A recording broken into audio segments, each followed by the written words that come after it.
Olá, saudações, salute a tutti. Sejam bem-vindas, sejam bem-vindos. Sou Leonardo de Magalhães e vocês estão no canal para falar de literatura e religião, história das religiões, sociologia da religião, fé e espiritualidade, jornada espiritual.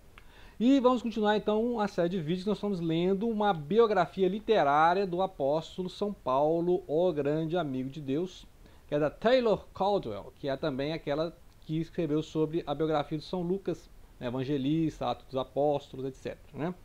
É um livro denso, é um livro complicado, porque aqui é muita literatura, né, e muita reconstituição de épocas, então pode-se dizer que é um romance histórico, né? Então é um romance histórico que funciona como uma biografia. Só que como nós sabemos pouco sobre São Paulo, sobre o apóstolo Paulo, ou Paulo apóstolo, ou Shaul, né? Ela vai constituindo então as entrelinhas aqui com história, personagens bíblicos, né? Inclusive na segunda página nós estamos aqui, né, meados do livro. Aí começa a aparecer o Herodes, né, que é o governante da época, lá a família dos Herodes, os Agripa, etc.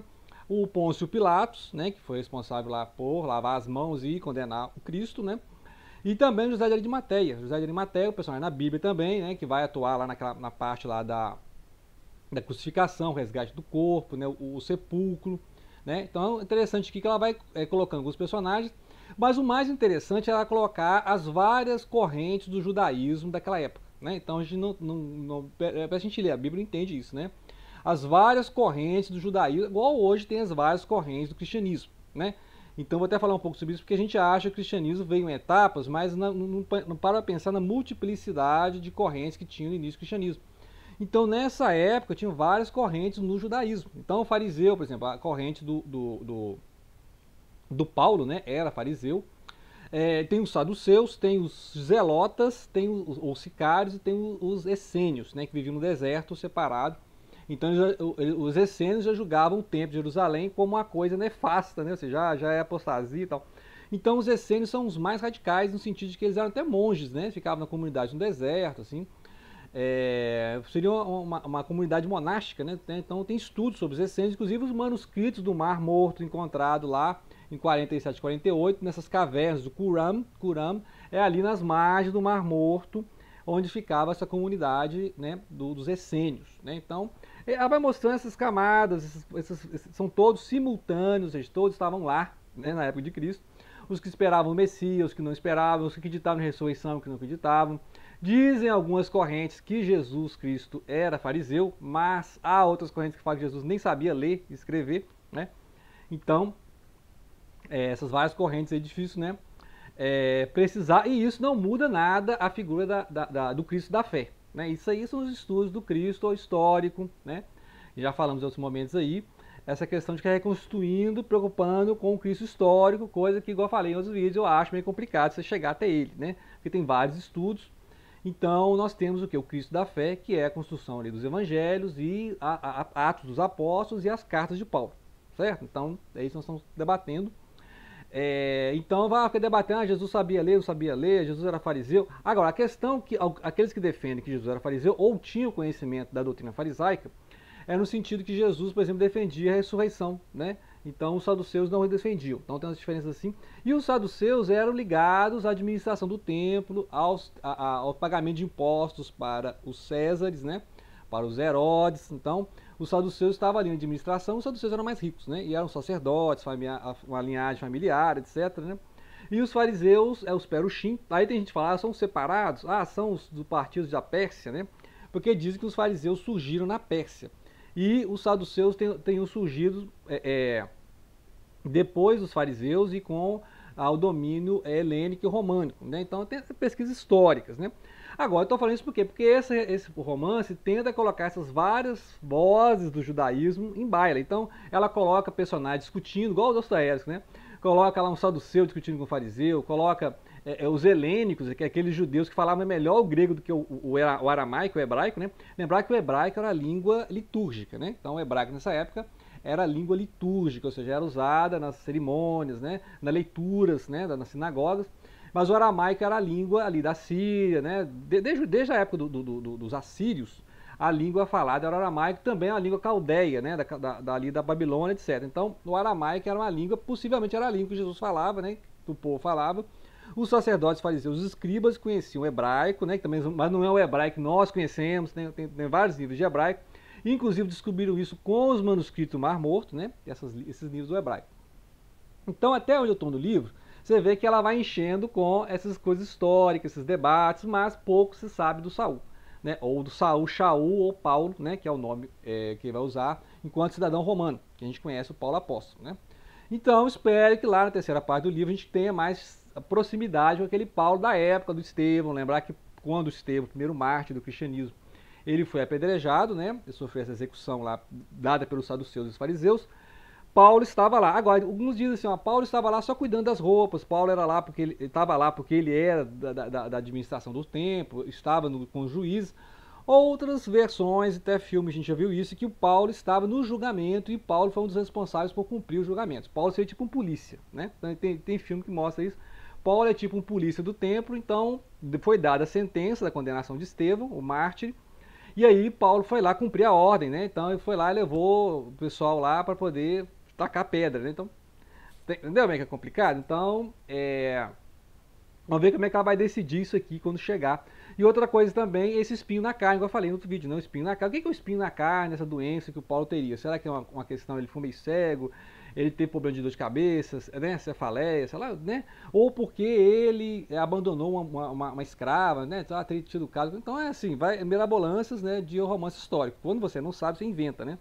Então essa parte eu, né, não sei que espinho na carne é esse, não sei se isso tem relevância, né? Mas é porque não se sabe qual era a doença do Paulo. Pode ser que ele era epilético, né? Vai saber, né? Então, ou seja, resumindo o que eu quero dizer nesse vídeo, que não se sabe muito sobre o apóstolo Paulo. Então, aqui que a narradora faz aqui, vai enxertando vários conhecimentos de história. Então, ótimo, metade do livro aqui você vai conhecer, ó, metade do livro você vai conhecer a história da Judéia, da Palestina, lá da época de Cristo, né? As correntes, as correntes doutrinárias, né? Vamos dizer assim, as correntes doutrinárias dos judeus, né? Então, igual diz, quando tem 3 judeus, tem 4 opinião, né? Então, as discussões entre eles e aqueles que apontavam outro. Todos vocês são coniventes com os romanos, com os helênicos, etc., com os pagãos, né? Então, essa corrente eram os sicários, os zelotas e os essênios, que eles saíam da sociedade, ou então os sicários atacavam os romanos, né? E aí tem a cena aqui, por exemplo, das crucificações, né? Então tem uma cena aqui que tem uma derrota de uma certa facção sicária, ou zelota, né? E aí o Pôncio Pilatos é muito cruel, todo mundo sabe disso, a história, é um cara cruel, foi lá e manda crucificar, né? Por isso que a ideia da crucificação de Cristo ser um crime político, né? Porque se fosse só um crime de heresia em relação aos saduceus e fariseus, Cristo, por excelência, teria sido apedrejado, entendeu? Blasfêmia, heresia, mas como Cristo foi colocado ao lado na cruz, né, lá com os salteadores, aí tem correntes que falam assim, ó, não, na verdade os salteadores não são ladrões qualquer, eram sicários, eram zelotas, né, eram aqueles que atacavam as guarnições romanas, os legionários, né. Então, aquele, o bom ladrão, o mau ladrão, não é ladrão qualquer, não é um batedor de carteiras, né, batedor de carteiras cortava a mão para lá e tal. Não, esses que estavam ali, inclusive, quem é que seria crucificado lá? O Barrabás, né? O Bar-Abás, né? O Bar-Abás é que estaria na cruz lá naquele dia, lembra? Que aí o Pôncio falou, ó, quem vocês querem que libertar? Libertaram o Barrabás. Então, aqueles caras que estavam na cruz do lado de Cristo eram os amigos do Barrabás. Então, eles eram todos ou zelotas, sicários, né? Porque eles tinham atacado guarnições ou assaltado romanos, entendeu? Então, aí os romanos crucificaram os caras, entendeu? Então é interessante isso aí. Agora, para analisar as questões teológicas, inclusive vou falar sobre o cristianismo, estamos lendo aqui, ó, um escritor, o Alistair McGrath, né? McGrath, ele é anglicano, né? Então ele faz aqui uma análise sistemática. Então é a primeira obra que eu leio de teologia sistemática, por isso que eu nunca falei no canal. Um amigo nosso aqui, o Robson, né? Gurgel, nos emprestou esse aqui de teologia. E aí nós vamos ler, então, o que é teologia sistemática? Não vou dar aula de teologia, que eu não sou teólogo, né? Então, nossa formação aqui em letras, literatura, etc. Mas é interessante para entender essa história do cristianismo. A gente já leu aqui a história do cristianismo, tem vários vídeos aí, né? A Karen Armstrong fala da história do cristianismo. Mas é interessante para agora vamos ler de forma sistemática, então. Vamos pegar um tema da teologia e vamos ler sistematicamente esses temas, né? Então você pega vários temas. Trindade, como é que surgiu a Trindade? Vai estudar a Trindade. Como é que surgiu a questão do estudo dos anjos? O que são os anjos? A ordem dos anjos. Tem estudo, né? Então, a cristologia, as heresias cristológicas, já falamos aqui das heresias, né? As heresias que em Cristo é muito divino e nem é nada humano. Heresias em que Jesus é muito humano e não é divino, né? Então, em todas as correntes, lembrar que todas as correntes ortodoxas, cristãs, depois para a romana, as ebionitas, né? Depois vai ter os nestorianos, todas as correntes estavam juntas ali naquela época, nos 400 anos primeiro, né? Os 4 séculos iniciais do cristianismo, antes dos concílios, que aí vai ter Nicéia, vai ter de César, né? Calcedônia, tal, Constantinopla, né? Então tem canais aí totalmente especializados nisso, né? Inclusive o Dr. Jason Racco, né? Eu recomendo que ele estuda isso com concílios, né? Então tem vários, o Lucas Gesta, né? É outro canal também que os caras são especialistas em concílios, em tudo do cristianismo, né? Mas esse estudo teológico é para explicar o seguinte, olha, todas as correntes estavam ali ao mesmo tempo, né? Então não existia o cristianismo. Porque o pessoal tinha um cristianismo e se corrompeu, virou romanismo, papismo, não sei o quê. Gente, tudo existia ao mesmo tempo, agora, tudo ao mesmo tempo, né? Então tinha Bionita, tinha lá os gnósticos, que é né, o Jesus mais divino, que Jesus fingia que tinha corpo, o Ebionita, Jesus é só humano, não era divino, né? E aí foi influenciar depois o Islã também sofreu influência do Nestório, né? Que aí dividia as naturezas de Cristo, então Maria é mãe de Jesus e não de Deus, por exemplo, né? E aí a ideia de Maria, que chegou no Alcorão, via Nestório, né? Então é Maria, mãe de Jesus, por exemplo, né? Então, entendeu como é que essas correntes todas existiam ao mesmo tempo? Então, foram sendo selecionadas historicamente essas várias correntes, com os concílios, com os estudos dessas heresias, né? Porque aí as linhas ortodoxas foram chamando as outras de heresias, e aí foi tendo uma seleção natural, podemos dizer assim, uma seleção teológica dessas várias doutrinas, né? Então não é que tinha uma doutrina pura, né? E ali foi quebrando, não, tinha tudo isso ao mesmo tempo. Tinha essas várias pessoas, não tinha ainda um catecismo, né? No catecismo não tinha ainda, né? Não tinha o catecismo pronto, não tinha a Bíblia pronta, né? Vários livros são apócrifos, né? Deuterocanônicos, porque não foram incluídos na Bíblia. Tinha várias versões de Jesus, várias versões de Maria, né? Então, várias versões dos apóstolos, tem lá várias versões dos Apocalipses, né? O Apocalipse de Paulo, o Apocalipse de Pedro, aí tem o Apocalipse de João, né? Que é o João Evangelista. Então esses vários livros, né, do São Tomé, Maria Madalena, são vários livros apócrifos e muitos foram encontrados aí no século XIX e XX, né, possivelmente aí os gnósticos, que é o Nag Hammadi, né, Nag Hammadi lá é uma cidade do Egito. Então é interessante estudar a teologia sistemática, porque aí você tem um sistema, né, e essa aqui é histórica e filosófica ainda por cima, né, porque ele vai analisar toda a construção, por exemplo, de Aquino, né, quem teve dúvida aí dos vídeos sobre o Aquino, São Tomás de Aquino, vai mostrar essa influência de Aristóteles, né, e os vários pais da igreja, tanto da patrística, né, o Agostinho, né, Santo Agostinho, quanto da escolástica, né, que é o Aquino, São Tomás de Aquino, que vai falar desses temas mais sistemáticos da filosofia, né, da questão da criação do mundo, as provas da existência de Deus. Então é tão interessante isso aqui, porque ele vai abordar como foi construído as doutrinas, né, as doutrinas são criadas, né, as doutrinas. Agora, por exemplo, a ideia da Trindade existia antes, tanto que na Bíblia tem várias passagens que... Agora, tem várias passagens na Bíblia que mostram que Jesus estava subordinado ao Pai. Daí surgiu o arianismo. O arianismo é a ideia de que Cristo é uma criatura, mas a gente já leu em João e Cristo não é uma criatura, porque é muito simples, né? Aliás, a ideia do Logos, né? A ideia do Logos. O Logos não é criatura porque já estava na eternidade antes da criação, e a criação foi possível pelo Logos, né? Agora, aí a figura de Jesus Cristo é assim, esse Logos é o verbo, né? O verbo encarnou, e aí ele tem uma historicidade. Então, no momento que Cristo tem uma historicidade, ele tem uma kenosis, ou seja, nessa kenosis ele tem uma submissão ao Pai, né? Por isso que ele fala, né? O Pai é maior do que eu, isso só o Pai sabe, né? Seja feita a tua vontade, a sua vontade, né? Então, é essa a ideia da kenosis, né? Que também é analisado, de por que Cristo era submisso ao Pai, nesse sentido de que ele estava na matéria, ele estava na historicidade, né?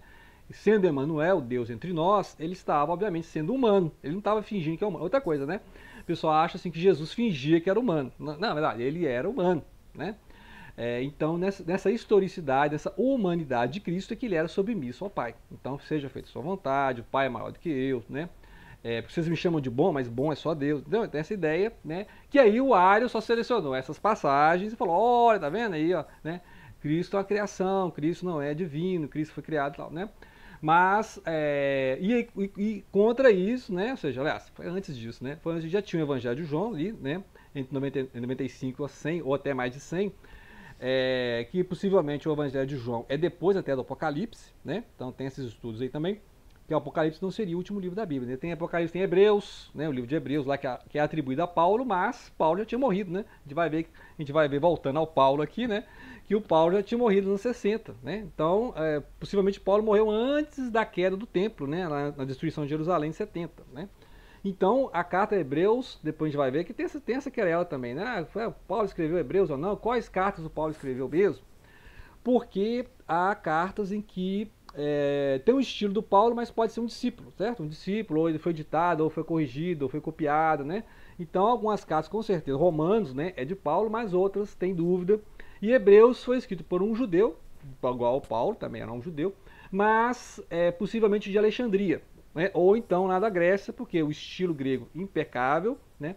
Claro que tem ideias do Paulo ali, então não necessariamente seria o Paulo, mas um discípulo, né? Por exemplo, seria Apolo, né? Seria o Barnabé, seria, né? Quem que seria, né? Então alguém escreveu com as doutrinas do Paulo, então por isso, mas o estilo é diferente, o grego é diferente, né? Eu não sou especialista em grego, mas especialistas em grego mostram que é diferente. Então Hebreus foi escrito por um judeu falando que, olha, no cristianismo é uma superação do judaísmo, então o judaísmo está datado, né? Então, complicado hoje em dia é ver grupo, por exemplo, judeu messiânico tentando justificar Hebreus. Ora, mas é complicado, porque Hebreus vem justamente dizer da divindade de Cristo, vem falar que o Cristo é o sacerdote, não precisa mais de sacrifício, né? Então, mostra que ali o judaísmo é a base, é a videira onde se implantou o cristianismo, mas... E aí, assim, é igual Paulo falou, olha, vocês querem fazer a pessoa, para ser cristã, passar pelo judaísmo? Não, então, né?